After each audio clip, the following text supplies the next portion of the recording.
Bien le bonjour, j'espère que vous allez bien. Je suis absolument ravie de vous retrouver encore une fois pour une vidéo concernant le challenge Dévorez-les tous, puisque comme prévu, je vais vous parler des recommandations lecture que je peux vous faire pour les Pokémon qui en nécessitent tout simplement dans des catégories qu'on vous a préparées. Si vous n'avez absolument aucune idée de ce de quoi je suis en train de parler, je vous laisse dans ma vidéo présentation du challenge et en barre d'infos les vidéos piles à lire, les vidéos présentation du challenge par Juliette, le drive qui est associé à ce challenge, etc. Pour la faire courte, le challenge Dévorez-les tous, c'est un challenge qu'on a mis en place avec Juliette de la chaîne Livre et Sortilège. Encore une fois, tout ça, ce sera en barre d'infos et qui consiste en fait à lire des livres autour de catégories qu'on a définies à partir de Pokémon, puisque c'est un challenge qui aura cours du 18 novembre, date de sortie du nouveau Pokémon, au 18 janvier. Donc vous avez 2 mois pour lire autant de livres que vous pouvez pour faire rentrer dans les différentes catégories, attraper le plus de Pokémon, gagner le plus de points et si possible devenir maître Pokémon. Voilà, très rapidement, c'est un peu le pitch de ce challenge. Si vous avez envie d'avoir plus d'informations, comme je vous le disais, il y aura tout le nécessaire dans la description. Et du coup, aujourd'hui, on se retrouve pour mes recommandations, puisqu'il y a effectivement certains Pokémon qui sont pas forcément hyper faciles à attraper, hein. Il y a quelques catégories pour lesquelles on s'est un peu laissé emballer peut-être, et puis parce que on a essayé de faire des choses qui étaient cohérents par rapport aux Pokémon tout simplement, et donc voilà, c'est pas toujours évident. Donc on s'est dit avec Juliette que ce serait sympa de vous proposer nos recommandations à nous, donc des livres qu'on a déjà lus et qui rentrent parfaitement dans ces catégories. Juliette s'est également prêtée à l'exercice, encore une fois je vous mettrai sa vidéo en barre d'infos. Et puis moi, donc je vais essayer de vous parler des livres qui à mon sens fonctionnent bien dans ces catégories. Alors vous le savez si vous avez vu les précédentes vidéos sur le challenge, il y a en tout 50 Pokémon, donc un petit peu moins de 50 catégories puisqu'il y a des catégories bonus et des choses qui n'ont pas besoin d'un livre en particulier, mais ça fait quand même pas mal de choses à présenter. Donc d'une part, je n'ai pas de livre papier avec moi aujourd'hui pour cette vidéo parce que tout simplement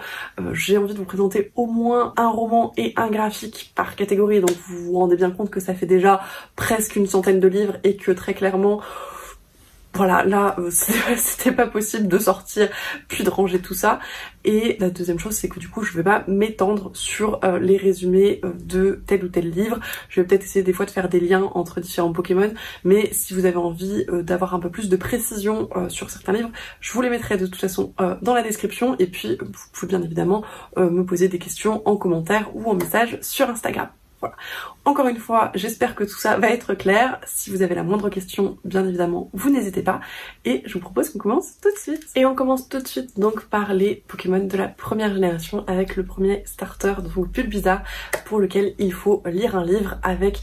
une ambiance un petit peu étrange, fantastique, Magical Realism. Et pour ce premier Pokémon, j'ai déjà 3 livres à vous recommander. Les premiers, ce sont globalement tous les livres de Carrie Fletcher. Pour ma part, j'en ai lu 2, On the Other Side et All That You Can See, et tous les 2 rentrent à mon sens très bien dans ce côté Magical Realism. Alors malheureusement, ce sont des livres qui ne sont pas encore traduits en français, mais le niveau d'anglais est extrêmement accessible. Et si vous ne connaissez pas le Magical Realism, c'est ce côté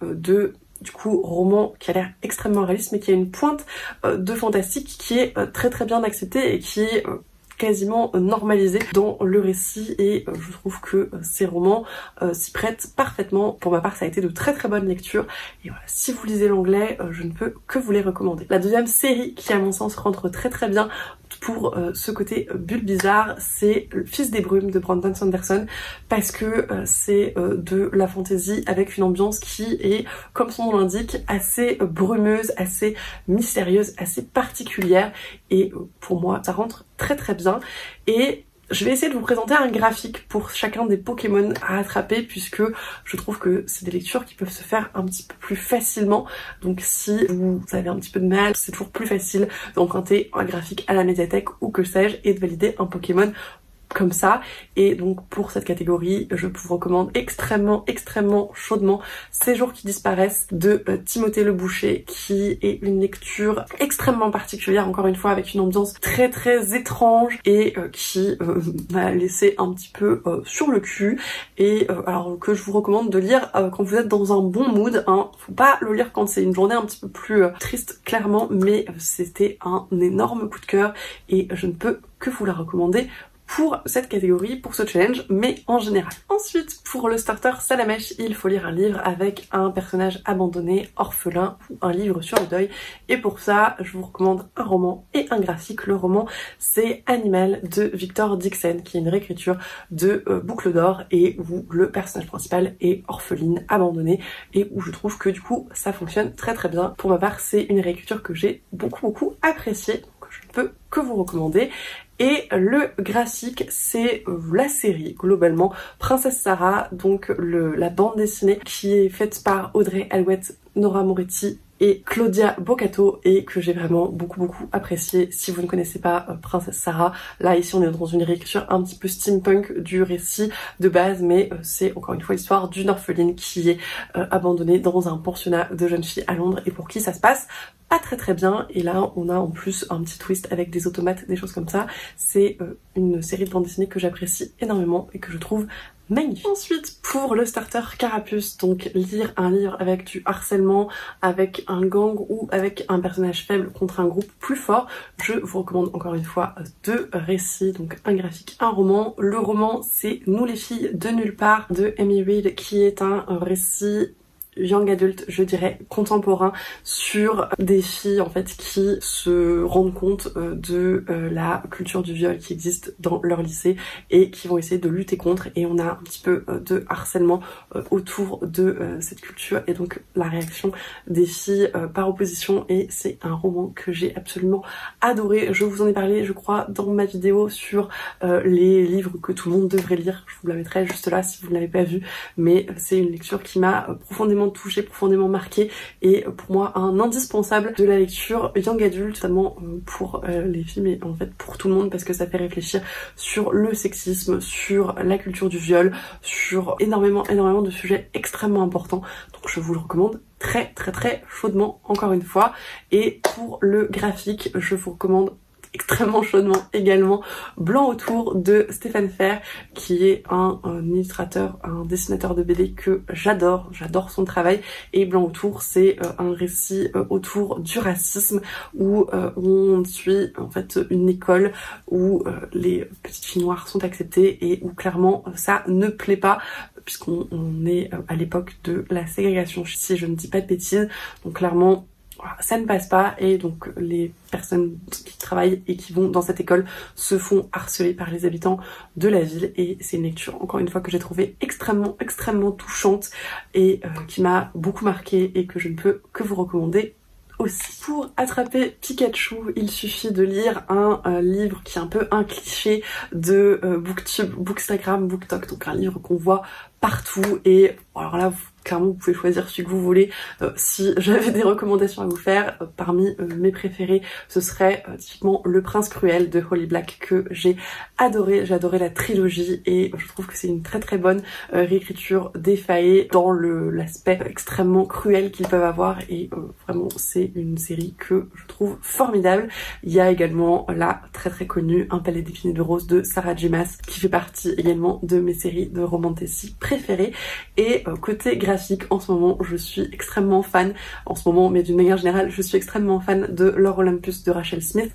qui est une réécriture du mythe d'Hadès et Perséphone que je trouve d'une part magnifique, mais qui aborde également des sujets très importants, très intéressants, qui le fait extrêmement bien, et voilà, c'est une super réécriture d'Hadès et Perséphone, donc que demander de plus. Ensuite on passe au Rondoudou et Métamorphe, puisque ce sont plutôt des Pokémon situationnels et bonus. Pour Evoli, il suffit de lire un tome 1, donc là sentez-vous libre, faites-vous plaisir, je pense que ça sera pas le plus difficile à trouver. Et après on a donc les premières évolutions d'Evoli, avec notamment Aquali, donc un livre où il faut trouver une créature aquatique, réelle ou non, et clairement je pense que c'est pas la catégorie la plus facile de ce challenge, et moi moi je vous recommande 2 livres encore une fois. Donc pour le graphique, La baie de l'Aquicorn de Kay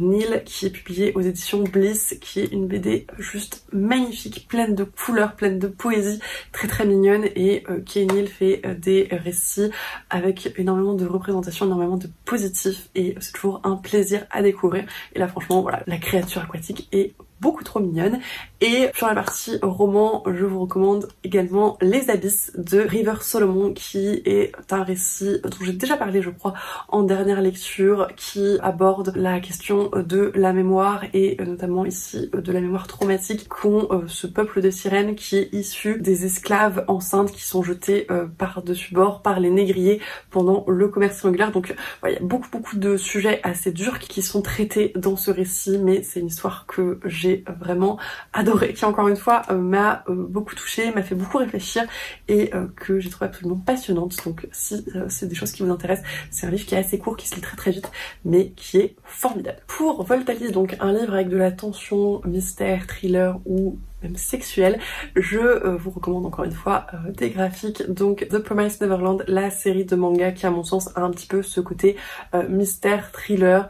qui est bien connu je pense maintenant, mais que personnellement j'ai beaucoup apprécié. Et dans un tout autre registre, la BD Sombras et Tango par Etienne M et Ben, qui est une série donc sur le tango mais sur fond de policiers, avec beaucoup de tension, puisque dès les premières pages on sait que c'est les dernières danses du personnage principal, et on revient un petit peu sur comment il en est arrivé là. C'est une BD que j'ai lue il y a quelques mois maintenant. Je vous l'ai présenté je pense dans une de mes premières vidéos, et j'avais vraiment beaucoup apprécié. Alors je reviens sur le fait que je ne suis pas complètement objectif, puisque Etienne M, qui est le dessinateur de cette BD, c'est également mon père, mais ça reste à mon sens une très bonne BD et une tension très bien tenue. Et pour la partie roman, alors on va être plutôt sur la tension sexuelle pour le coup. Je vous parle de un de mes derniers coups de cœur en matière de romance, Comme un roman d'été de Émilie Henry, que j'ai absolument adoré, dévoré. La tension est à mon sens extrêmement présente, et c'était une super lecture que, encore une fois, je vous recommande très chaudement. Et pour Pyrrhoi, donc un livre qui donne chaud, donc soit parce qu'il se passe dans le désert, dans un pays chaud, soit parce qu'encore une fois il y a des scènes de sexe. Je vous recommande toujours donc pour la partie graphique Perséphone, le tourment d'Hadès de Alison Shaw, qui est encore une fois une réécriture du mythe d'Hadès et Perséphone que j'ai adoré. Donc c'est un roman graphique, une petite BD qui se lit très vite, et où il y a pas mal de scènes de sexe assez explicites dans le dessin. Donc voilà, préparez-vous, mais j'ai vraiment beaucoup apprécié cette lecture. C'est à mon sens une très bonne réécriture, donc je ne peux que vous la recommander. Et pour les romans, donc plutôt dans la question du désert cette fois-ci, je vous recommande bien évidemment Dune de Frank Herbert, qui à mon sens, en tout cas le premier tome, illustre magnifiquement cette catégorie, et également dans un style un peu plus moderne, Le désert des couleurs d'Aurélie Wallenstein, qui est également une lecture très récente dont je vous ai parlé déjà en dernière lecture, que j'ai absolument adoré, et où encore une fois la question de la mémoire est extrêmement prégnante, et on a vraiment ce côté désert très chaud qui est extrêmement bien rendu également. Pour le Pokémon Mew, il faut lire un livre de SF, et pour la partie graphique, je vous recommande le formidable Shangri-La de Mathieu Babelet, qui a été un de mes derniers coups de cœur pour l'auteur, et qui m'a complètement dévastée à ma lecture, mais qui est juste incroyable, et qui aborde beaucoup de sujets très intéressants pour la science-fiction, et qui est en plus absolument magnifique. Et pour la partie roman, j'essaie de vous chercher des romans de science-fiction que j'avais pas forcément beaucoup mentionné. Je vous recommande les séries La Faucheuse de Neil Schusterman, qui est une dystopie où on a vaincu la mort, et qui encore une fois pose de très bonnes questions, qui est extrêmement bien écrite. Il me reste le dernier tome à lire, mais c'est une série que j'adore. Et la très bonne également série Red Rising de Pierce Brown, dont j'ai fini la première trilogie, mais il me reste la suite à lire, et qui est plutôt une série de space opéra avec énormément de magouilles politiques, mais qui est encore une fois un énorme coup de cœur, et qui est pleine de rebondissements, de retournements de situation, de suspense, de plot twists incroyables et qui sont juste deux séries fortes. Germignon, donc une coming of age story. Une coming of age story, on m'a posé la question, c'est une histoire en fait où on suit un personnage de son enfance, adolescence jusqu'à l'âge adulte et on le voit grandir, évoluer, et donc pour ça je vais rester très classique et vous conseiller L'Assassin Royal de Robin Hobb, qui est à mon sens une parfaite coming of age story où on suit Fitz de son enfance, de sa petite enfance même, jusqu'à vraiment des âges plus avancés. Et pour la partie graphique, alors à mon sens c'est une coming of age story puisqu'on voit quand même le personnage vieillir, mûrir, évoluer. Pour l'instant on n'a pas la fin de la série, donc je sais pas si elle sera adulte à la fin, mais c'est L'Atelier des sorciers de Kamome Shirayama, qui est une de mes séries de manga préférées également, que j'adore suivre. Et voilà, on suit le personnage de Coco qui évolue, qui grandit, qui mûrit, qui apprend des choses, et à mon sens c'est aussi une très bonne coming of age story. Pour Hérissandre, il faut choisir un livre avec une couverture orangée, jaune, en tout cas avec une couleur qui fasse feu sur la couverture, et pour ça je vous recommande Celle qui devint le soleil de Shelley Parker Chan, qui est un roman plutôt historique avec une toute petite pointe de fantastique qui se passe en Chine et qui raconte l'histoire de ce personnage qui se rebelle un petit peu contre sa condition de femme et gravit les échelons en se faisant passer pour un homme. J'ai absolument adoré cette lecture, mais il faut la prendre pour ce qu'elle est, c'est-à-dire un roman résolument historique. Et pour la partie graphique, je vous recommande extrêmement chaudement Fangs de Sarah Anderson, qui est l'histoire d'amour en fait entre un vampire et un loup-garou, qui est extrêmement mignon. Un petit graphique qui se lit tout seul, c'est un petit bonbon. Il a été traduit en français il y a pas très longtemps et vraiment c'est un livre qui est doudou et qui fait énormément de bien à la lecture. Pour K-, il faut tout simplement lire un livre de moins de 300 pages. Alors vous pouvez choisir à peu près celui que vous voulez. Je ne résiste pas à vous recommander un Becky Chambers, donc Apprendre si par bonheur de Becky Chambers chez La Talente, qui est un récit de hard SF, je dirais, que j'ai encore une fois énormément apprécié, comme tous les romans de l'autrice, et qui je trouve est encore une fois pose des questions très intéressantes de science-fiction sur notamment la recherche spatiale, qui fait extrêmement bien ressentir, je trouve, ce que peut être le fait d'être complètement perdu dans l'espace, juste quelques humains dans un vaisseau et le rien tout autour, et c'est une sensation qui est assez incroyable dans la lecture. Pour Mentally, donc un livre qui parle de santé mentale, de maladies psychiatriques, je vous recommande pour la partie graphique Eat and Love Yourself de Sweeney Boo, qui est un livre qui parle de troubles du comportement alimentaire. Alors attention, faites attention si ça vous trigger, mais j'ai trouvé que c'était plutôt très bien fait, très agréable à lire, avec un petit peu de légèreté quand même sur le sujet, donc plutôt intéressant. J'ai une recommandation ni graphique ni roman, c'est Don't Call Me Crazy, qui est un recueil de plein d'auteurs, il y a notamment Victoria Schwab, qui parlent tous de leur expérience sur la folie, ou en tout cas sur que ce soit l'anxiété, la dépression, les troubles du comportement alimentaire, enfin vraiment ça parle d'énormément de représentation du spectre psychique, psychiatrique, et c'était une lecture passionnante. C'était assez dur quand même à certains moments, donc encore une fois faites attention à vous, s'il y a certaines choses qui vous trigger, regardez, je pense qu'il y avait pas mal de trigger warning dans le résumé, etc. Donc voilà, renseignez-vous, mais si ça vous intéresse, c'est vraiment un livre que j'ai adoré, qui est passionnant, par contre qui n'est pas encore traduit, je crois, qui n'est disponible qu'en VO. Voilà, malheureusement. Et sinon pour le roman, je vous recommande le formidable Je t'ai rêvé de Francesca Zappia, qui aborde la schizophrénie et que j'ai vraiment beaucoup apprécié. C'est pas mon livre préféré de l'autrice, mais je l'ai trouvé plutôt très intéressant, très bien écrit, ça se lit tout seul et c'était une excellente lecture. Pour Noctali, donc un livre où l'obscurité, la nuit a une place importante, je vous recommande dans le graphique Mercy de Mika Andolfo, qui est un livre extrêmement creepy, spooky, avec des passages assez gore, qui est un petit peu difficile à décrire, mais voilà, il y a une part horrifique très très importante et où la nuit a une place très très importante également. Et pour la partie roman, je vous recommande la terrifiante histoire de Prosper Reading de Alexandra Bracken, qui est l'histoire d'un jeune garçon qui grandit dans une famille. Il se trouve que ils ont un espèce de pacte un petit peu bizarre avec une entité maléfique et encore une fois c'est un petit peu creepy, c'est un petit peu spooky, mais c'est plutôt jeunesse et l'obscurité a une place très importante. Il y a beaucoup de passages qui se passent la nuit et je trouve que ça marche très très bien dans cette catégorie. Pour le Pokémon Logia, il faut lire un livre où la météo a une place importante et pour ça je vous recommande La Horde du Contrevent de Alain Damasio, qui est un récit de fantasy adulte, pas forcément accessible de prime abord parce qu'il a un style d'écriture très particulier mais qui sert extrêmement bien l'histoire et qui finalement est assez incroyable et où vraiment le vent a une importance capitale. C'est une lecture que j'ai vraiment adorée, mais il faut s'accrocher un petit peu au début pour rentrer dans le style d'écriture à mon sens. Et pour la partie graphique, j'avais un peu l'embarras du choix, mais j'ai choisi en plus dans le côté un peu Cold Winter de vous parler du Flocon de Bertrand Santini et Laurent Gapaillard. Alors Bertrand Santini, si le nom vous est familier, c'est l'illustrateur des couvertures de La Passe Miroir. Voilà. Et donc le Flocon, c'est un album illustré où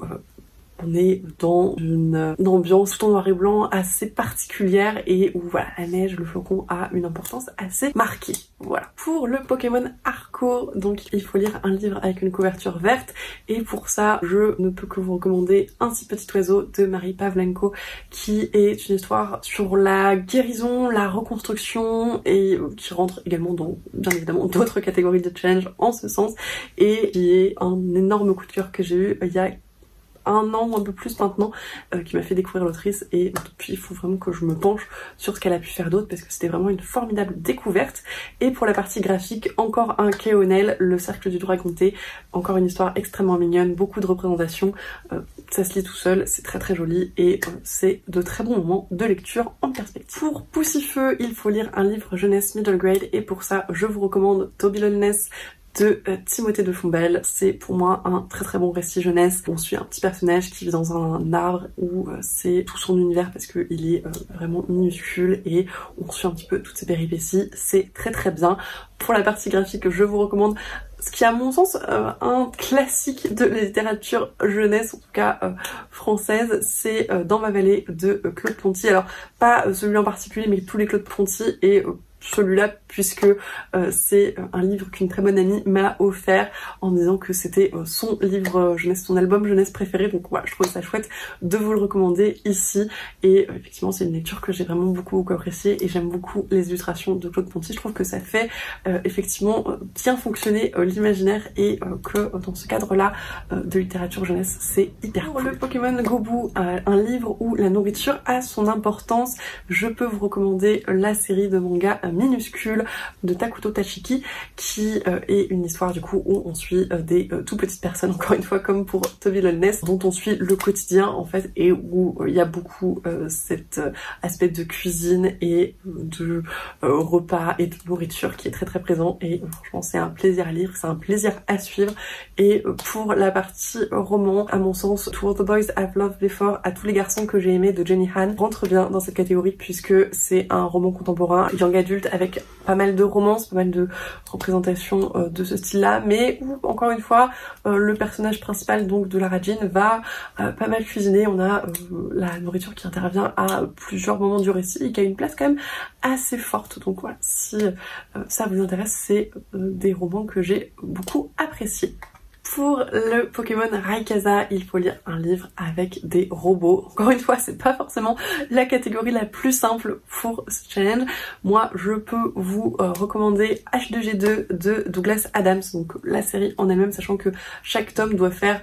150-200 pages maximum, donc c'est des livres qui se lisent assez vite. C'est de la science-fiction avec un humour assez absurde, faut être un petit peu client, à mon sens un petit peu le pendant en science-fiction de ce que Terry Pratchett peut faire en fantasy. Donc voilà, si vous êtes assez client de ce genre d'humour, à mon sens ça fonctionne très bien. Il y a pas mal de robots, de vaisseaux spatiaux et de trucs complètement what the fuck absurdes, mais c'est une lecture très sympa. Et pour la partie graphique, encore un Mathieu Bablé, le formidable Carbone et Silicium, qui est paru il y a pas très longtemps maintenant, je pense que ça fait 1 ou 2 ans, et qui est absolument magnifique comme tous les Mathieu Bablé, mais aussi très intéressant en termes de science-fiction. Encore une fois, ça fait réfléchir sur pas mal de choses, et notamment sur les intelligences artificielles, et c'était une formidable lecture que je vous recommande, mais à 3000%. Bon, pour Tortipousse, un livre de plus de 500 pages, je pense que vous avez l'embarras du choix, vous prenez la briquette que vous voulez. Et pour Wistikram, donc un livre où il est question du petit peuple ou du diable, alors Toby Lowness et minuscule fonctionne très bien pour cette catégorie, mais je peux vous parler également de bons présages de Terry Pratchett et Neil Gaiman, qui est une espèce de réécriture de mythes bibliques sous fond d'apocalypse, avec encore une fois l'humour de Terry Pratchett. Ça a été adapté en série, j'ai adoré le roman et la série, donc voilà. Si vous voulez faire d'une pierre deux coups, franchement c'est une super histoire. Et sur la partie graphique, il y a la série de manga Black Butler, où il est question d'un diable de majordome, même si j'ose dire, et pareil que j'aime beaucoup. Il y a pas mal d'enquêtes, les graphismes sont magnifiques, ça se passe dans un Londres victorien un petit peu particulier. Il y a encore une fois pas mal de thèmes qui sont abordés. C'est une série qui est un petit peu à rallonge, mais si vous l'avez commencé, vous pouvez toujours lire un tome de cette série, et si vous ne l'avez pas commencé, franchement c'est une super découverte en manga. Pour Tiplouf, donc lire un livre en VO ou un livre traduit d'une autre langue que l'anglais, alors je vous ai déjà présenté pas mal d'options en VO, je vous laisse aussi ma vidéo sur la lecture VO si jamais vous n'avez pas encore vu, ça peut donner quelques pistes également. En graphique, j'avais envie de vous présenter quand même Yacine, le faune Gabriel Canto Uno,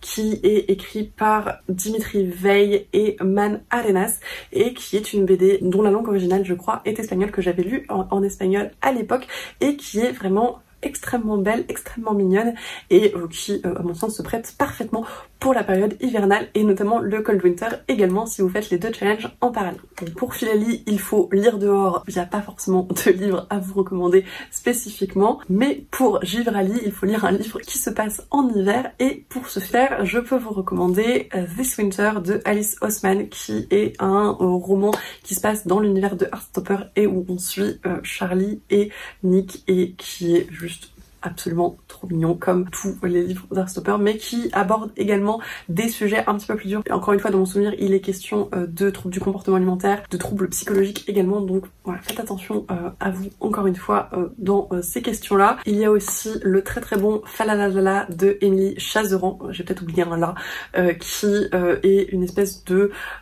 plus ou moins un romance de Noël, en tout cas un récit de Noël assez young adulte, où on suit l'histoire d'un jeune garçon qui grandit dans une famille où tous les autres sont des personnes de petite taille, et lui a une taille normale, et donc on suit un petit peu son quotidien. C'est autour de Noël, toute sa famille est absolument obsédée par Noël, et c'est à la fois drôle, à la fois extrêmement touchant, très mignon, et pour moi c'est un roman parfait à lire au mois de décembre. Et pour la partie graphique, alors pour le coup c'est une sacrée brique, c'est Un rêve de renard de Mina Sundberg, qui est un récit très onirique, très poétique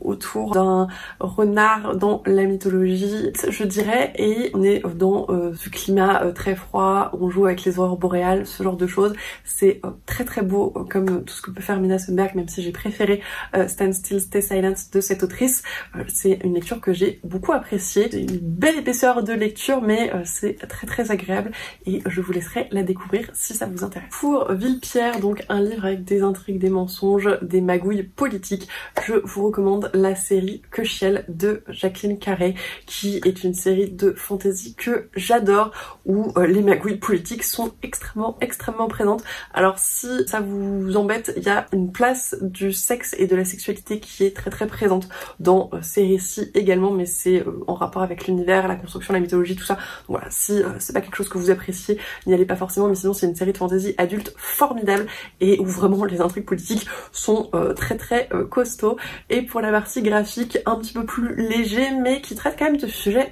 assez importants, je vous conseille Petite Plume de Bou, qui est un récit où il y a un petit peu d'intrigue politique, c'est pas extrêmement présent, mais c'est quand même assez important, et c'est un récit qui est absolument magnifique, et encore une fois qui développe beaucoup de thèmes très intéressants. Il y a pas mal de représentations, et c'était de super lectures. Pour le Pokémon Gruiki, donc un livre parlant de culture asiatique ou inspiré de la culture asiatique ou écrit par un auteur asiatique, je peux vous recommander Porcelaine de Estelle Faye, qui est publié au Mouton électrique, qui est magnifique d'ailleurs, où on suit une histoire qui se passe sur plusieurs temporalités dans un Japon un petit peu particulier. Il y a un petit côté fantastique. C'est une histoire pleine de poésie, d'onirisme, que j'ai vraiment beaucoup apprécié et que je ne peux que vous recommander. Et dans la partie graphique, je peux vous recommander également A Romantic Love Story de Ono Haruka, que j'aime beaucoup également, où on suit plutôt le quotidien d'une mangaka qui est aromantique, et où on a cette question du manga, de la culture manga qui est extrêmement présente, et puis de la représentation également, et des points de vue assez intéressants sur le sexisme notamment dans cet univers-là, et c'était des lectures très intéressantes. Il faudrait que je continue la série d'ailleurs. Pour Moustillon, un livre où il est question de guérison physique, psychique ou de gestation, je vous recommande La Remplaçante de Sophie Adriensen et Matou, qui traite à la fois de grossesse, donc de gestation, et plus ou moins de guérison psychique, puisque on parle de l'accouchement et de tout ce que ça va impliquer pour la mère dans les suites, et la construction de son image, de son rôle de mère, et voilà, il y a beaucoup de questions qui sont abordées. Encore une fois, c'est assez féministe, c'est très intéressant, et c'est une lecture que je ne peux que vous recommander si c'est des questions qui vous intéressent. Pour la partie plus guérison psychique, il y a le très bon Hopeless de Colleen Hoover, qui est un roman young adulte où on parle pas mal de guérison. Ça fait quelques années maintenant que je l'ai lu, je sais pas si ça a extrêmement bien vieilli, mais à cette époque-là, c'était une très bonne lecture, comme tous les romans de Colleen Hoover. Je vous le recommande avec le peu de souvenirs que j'en ai actuellement. Pour QRM, il faut lire un livre de culture nordique ou d'un auteur nordique, et pour ça, je vous recommande l'excellentissime Dieu oiseau de Aurélie Wallenstein, qui à mon sens a quand même des inspirations assez marquées de culture viking et nordique, ne serait-ce que dans la couverture, mais dans les rituels, les choses comme ça qui sont perpétrées par les tribus de cet univers de fantasy. C'est de la dark fantasy assez sombre, assez gore, donc voilà, faites attention à vous, encore une fois, si c'est des choses qui vous dérangent, mais ça a été une formidable lecture. Aurélie Wallenstein fait des livres de grande qualité, et où il est toujours un petit peu question aussi de guérison psychique, et où la psyché en tout cas a une importance assez marquée. Donc voilà, encore une fois, ça peut rentrer dans d'autres catégories du challenge. Et pour la partie graphique, je vous recommande l'incroyable série Stand Still Stay Silent de Mina Sundberg, qui est d'une part absolument magnifique, avec des couleurs et des mises en page juste folles, et qui se déroule du coup dans les pays nordiques, donc Finlande, Suède, Norvège, où c'est une sorte de post-apocalyptique à la suite d'une épidémie, et où il est question un petit peu d'exploration avec une équipe d'aventuriers qui se lance dans des territoires du coup inexplorés de longue date, et c'est juste incroyable, c'est formidable, c'est magnifique, et c'est un énorme coup de cœur pour cette série. Pour Marisson, donc un livre qui vous fait rire, je vous recommande un de mes coups de cœur de fantasy de cette année, Les Maîtres Enlumineurs de Robert Jackson Bennett. Donc comme je vous le disais, une série de fantasy très particulière, où le système de magie repose sur l'enluminure, qui est une forme de codage, et où j'ai été extrêmement cliente de l'humour des objets et de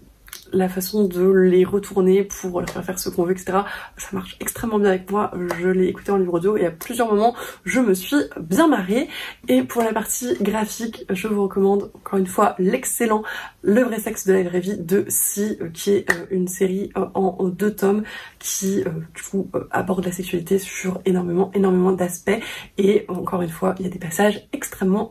drôles, et ça fait relativiser sur plein de choses, et ça fait beaucoup de bien, et c'est hyper cool. Pour attraper le Pokémon Fennec, il faut lire un livre avec des sorciers, de la sorcellerie, une malédiction, et pour ça, dans la partie graphique, je vous recommande une série de mangas que j'apprécie particulièrement, L'Imprimerie des sorcières de Mochinchin et Yasuhiro Miyama, qui est un récit de fantasy avec des sorcières. On est un petit peu dans l'esprit jeu de rôle, et c'est très chouette, il y a un petit peu de tranche de vie, plein d'humour, et ce sont des lectures très légères et très agréables. Et pour la partie roman, encore une fois, j'ai 2 livres à vous présenter, mais en même temps j'aurais pu vous en présenter 20 je pense. J'ai déjà l'excellent Circé de Madeline Miller qui est une réécriture donc du mythe de Circé que je trouve d'une part extrêmement intéressant, extrêmement intelligent, qui aborde encore une fois plein de thèmes très cool. Il y a plein de féminisme, ça fait relativiser sur l'histoire de Circé, sur comment elle en est arrivée là. C'est extrêmement bien fait, c'est bien écrit et c'est une lecture très addictive. Et le non moins formidable Les Illusions de Savoir de Manon Fargeton qui est encore une fois de la fantaisie mais cette fois-ci française, qui est une bonne pavasse également mais qui encore une fois traite de sorcières et de magie dans un côté très féministe avec un petit peu une opposition entre le pouvoir des sorcières et le pouvoir des sorciers et que j'ai absolument adoré. Pour le Pokémon Grenousse, il faut lire une réécriture de conte et pour cela, je vous recommande globalement toutes les réécritures de contes de Flore Vesco, donc L'étrange malaventure de Mirella qui est une réécriture du joueur de flûte d'Amelin qui est encore une fois formidable, et D'or et d'oreiller qui est une réécriture de La princesse au petit pois que j'ai vraiment adoré également et qui encore une fois pour ces 2 récits a plein d'aspects extrêmement féministes, extrêmement modernes et très intelligents dans la narration qui m'ont vraiment beaucoup plu. Et pour la partie graphique, c'est une collection que j'ai envie de vous recommander, c'est celle des Aventuriers de l'Estrange, qui est du coup un regroupement de contes de Grimm qui sont illustrés dans des petites BD par plein d'illustrateurs de plein d'horizons différentes. Il y a notamment l'illustratrice de Géante qui a illustré un conte, et non seulement les objets de livres sont absolument magnifiques, mais en plus les contes sont très bien illustrés. Alors il y a des contes que j'ai préférés à d'autres parce qu'ils me touchent tout simplement, mais ça a été toutes de super lectures et vraiment la collection et les objets de livres sont une tuerie. Pour rattraper Nymphalie, il faut lire un livre où les dieux, la mythologie apparaissent, que ce soit une mythologie connue ou non. Pour ça, bien évidemment, je vous renvoie à ma vidéo sur les réécritures du mythe d'Hadès et Perséphone, mais pour changer un petit peu de registre, je vous recommande American Gods de Neil Gaiman, qui est une très bonne réécriture de mythologie diverses et variées. On parle un petit peu de mythologie nordique, mais également de mythologie grecque ou de mythologie amérindienne, enfin vraiment beaucoup de choses dans un récit très moderne et avec une structure narrative assez particulière mais qui est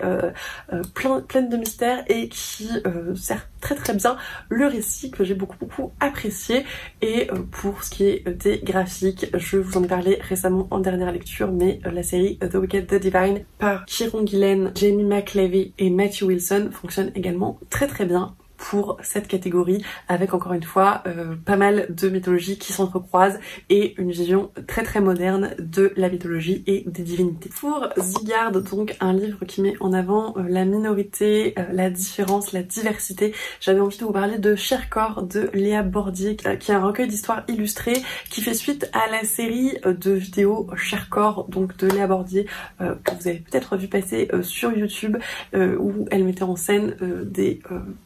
personnes avec des corps un petit peu différents et qui racontaient leur rapport au corps et ce que ça avait impacté dans leur vie. La série de vidéos est absolument passionnante et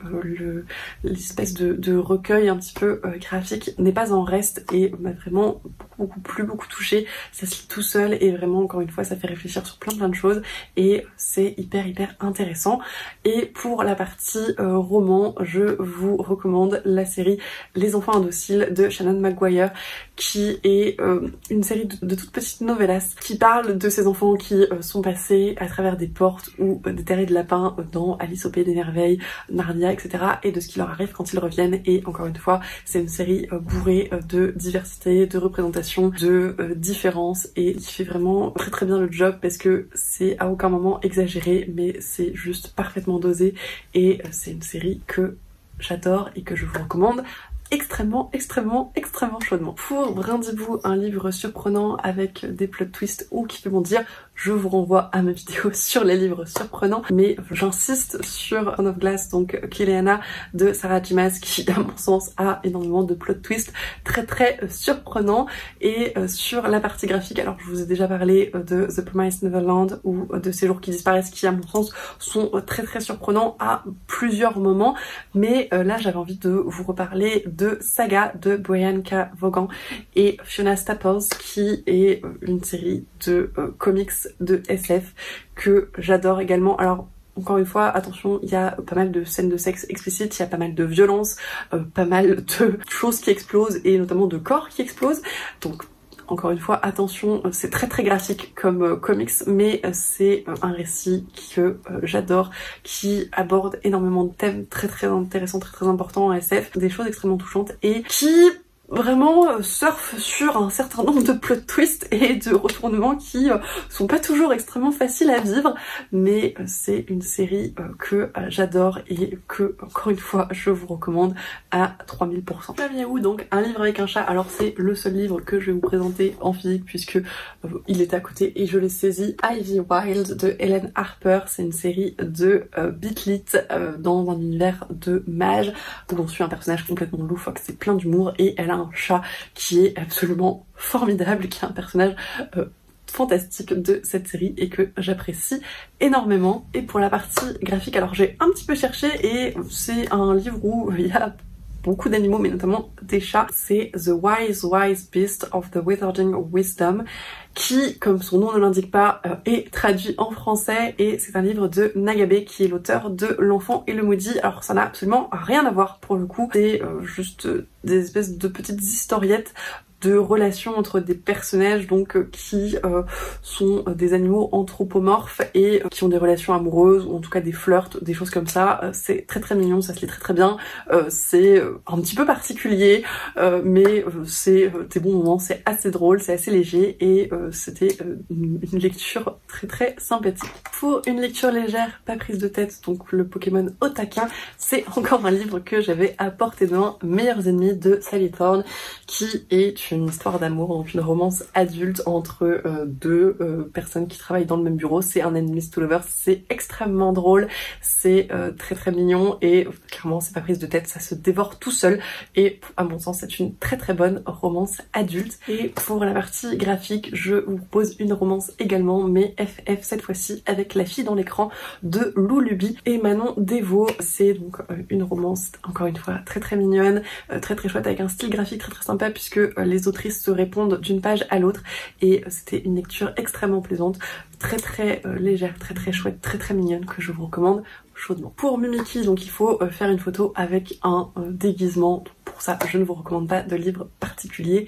mais pour Lunala, il s'agit de lire un livre avec des créatures nocturnes, donc vampires, loups-garous, chats, etc. Et pour ça, je vous recommande Chasseuse de la nuit de Jenny Frost, qui est une série de Beat Lit que j'aime beaucoup. Ça fait un moment que je les ai lus. Globalement, toutes les séries de Beat Lit, Urban Fantasy, tout ce que vous voulez, fonctionnent très très bien pour cette catégorie. Et dans la catégorie graphique,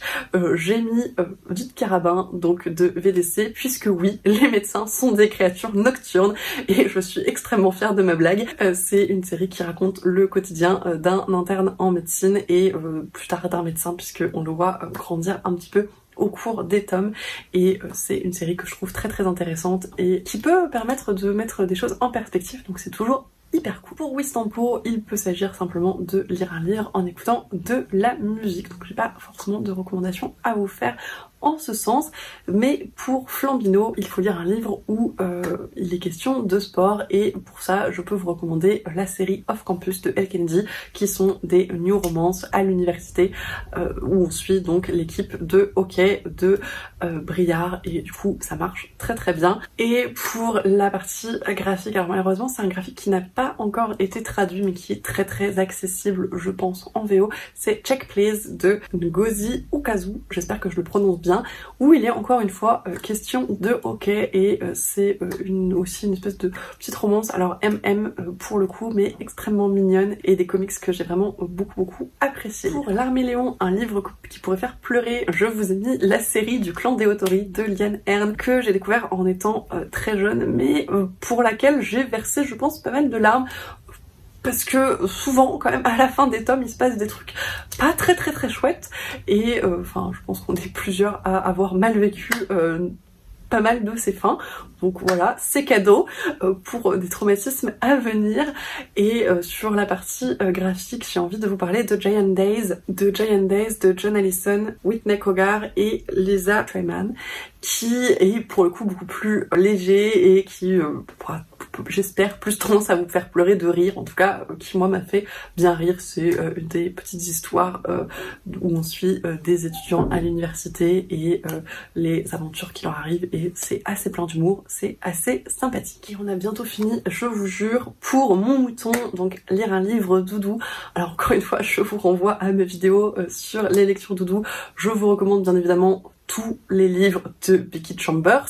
et je vous recommande également Princess Bride de William Goodman qui à mon sens est une excellente lecture doudou. C'est de la fantasy, c'est assez classique, c'est un livre qui a quelques années maintenant, quelques dizaines d'années, mais qui je trouve marche très très bien. Et alors je vais vous parler d'un livre que j'ai déjà mentionné, mais Fangs de Sarah Anderson est à mon sens une excellente lecture doudou. Pour le Pokémon Eternatus, donc un livre avec des dragons, bien évidemment l'Assassin Royal de Robin Hobb fonctionne très très bien, mais également Le Prieuré de l'Oranger de Samantha Shannon que j'ai absolument adoré, qui est une énorme palace de fantasy mais qui est formidable, et une série peut-être un petit peu moins connue de la fantasy française, Les Lames du Cardinal de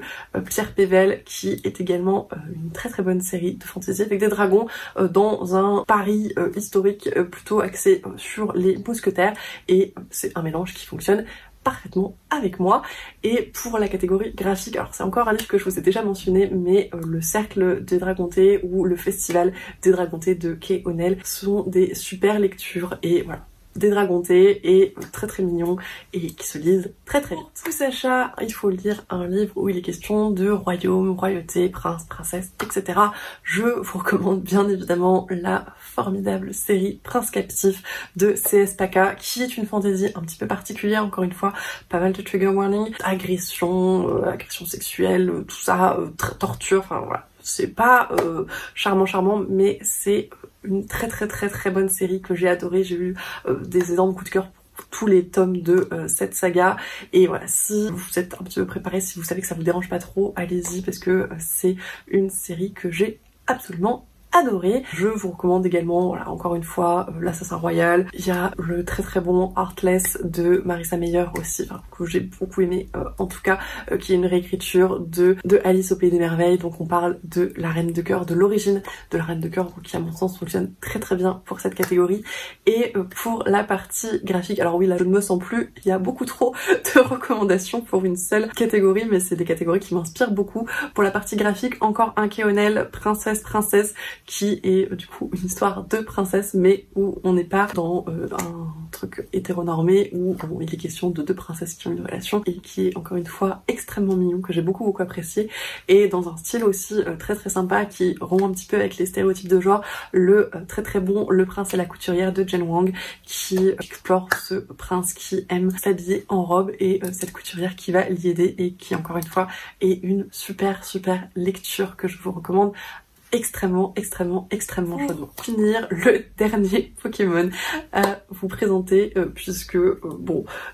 pour Chocodile, lire un livre avec une boisson chaude, je n'ai rien à vous recommander. Il s'agit de Coiffeton, qui je pense est un des Pokémon les plus difficiles à valider à mon sens, et j'ai encore quelques recommandations à vous faire. Donc il faut lire un livre où un des personnages a une chevelure un petit peu particulière, une coiffure un petit peu particulière, et pour ça je vous recommande le très très bon Marquer les anges de Laini Taylor, où le personnage principal a les cheveux bleus. Voilà, tout simplement, c'est de la fantasy jeune adulte, je dirais, que j'aime beaucoup. Il faudrait d'ailleurs que je finisse cette trilogie maintenant que le troisième et dernier tome est enfin traduit en français. Laini Taylor est bien connue pour Le Faiseur de rêves, mais cette série est très très bonne également. Et dans la partie graphique, je vous recommande de nouveau L'Or Olympus de Rachel Smith, puisque le personnage de Perséphone a, alors d'une part les cheveux roses, mais bon, ils ont tous des couleurs un petit peu particulières, mais d'autre part il y a un jeu avec la croissance de ses cheveux qui intervient à plusieurs moments dans le récit et qui est assez importante. Donc voilà, je crois que ça rentrait très bien. C'est tout pour cette vidéo recommandation. J'espère que ça vous a plu. Merci d'être resté jusqu'au bout si vous êtes encore là. Je pense que c'est une vidéo qui va être assez longue, puisque voilà, comme je vous le disais, il y a beaucoup de Pokémon, et malgré mon effort de concision, je pense que j'ai un peu trop parlé comme d'habitude. Donc voilà, j'espère que toutes ces recommandations vous plaisent, que ça va vous aider peut-être dans des choses où vous étiez un petit peu perdu, ou en tout cas que vous saviez pas forcément quoi mettre. N'hésitez pas à me dire voilà si ça vous a aidé, s'il y a des choses encore pour lesquelles vous ne savez pas trop quoi lire. Et comme toujours, je vous remercie pour tous vos commentaires, tous vos échanges. C'est toujours un plaisir de discuter avec vous. Je vous souhaite bien évidemment d'excellentes lectures, un excellent challenge Dévorez-les tous si vous participez. J'ai très hâte de voir vos lectures, vos pals, etc. N'hésitez pas et n'oubliez pas de nous taguer avec Juliette dans vos participations quelconques. Je vous souhaite donc d'excellentes lectures et je vous dis à